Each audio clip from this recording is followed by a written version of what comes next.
Hello guys, good evening. Meron tayong gagawing pamahid, alis ng mga sakit sa katawan natin. Meron tayong maraming avocado sa amin. Yung avocado seed, i-grate natin to. Meron tayong mga empty bottles,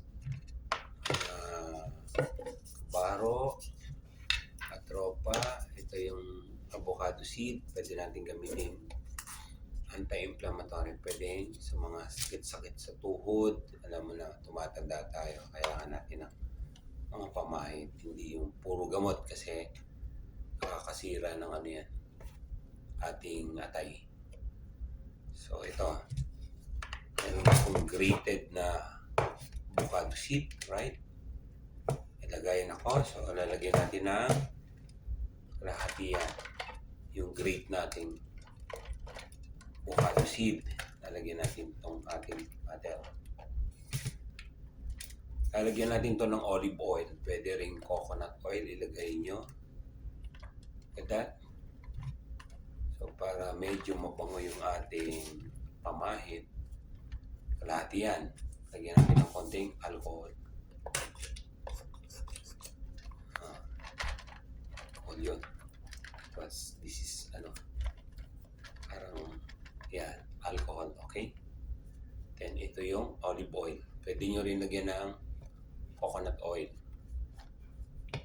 or anything. Kalahati rin yan, nagpas. So 24 hours natin gagawin, bababad tong yung ating avocado seed. Tapos, para mas mabisa, lalagyan natin ng cloves. Yan, mga kaibigan. Cloves, herbs.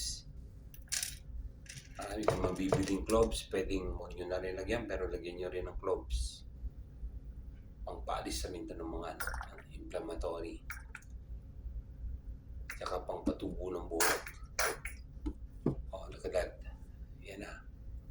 Nagpas na. So, pwede natin lagyan ng cloves o kahit wala ng cloves. Sa akin, lagyan ko na para medyo mabisa-bisa daw yan. Mas mabisa ng konti. Pero okay na rin yan. Olive oil, kung walang olive oil, coconut oil. Bababad natin yan 24 hours para mas mabisa. Tapos, pag pinapahid natin sa katawan natin o sa ibang tao, sa mga asawa natin, anak,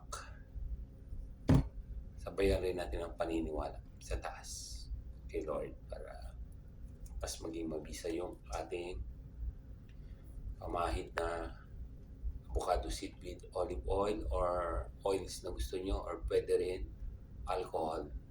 Okay? Sana nakatulong ako. Okay. Ciao, ciao. Bye-bye.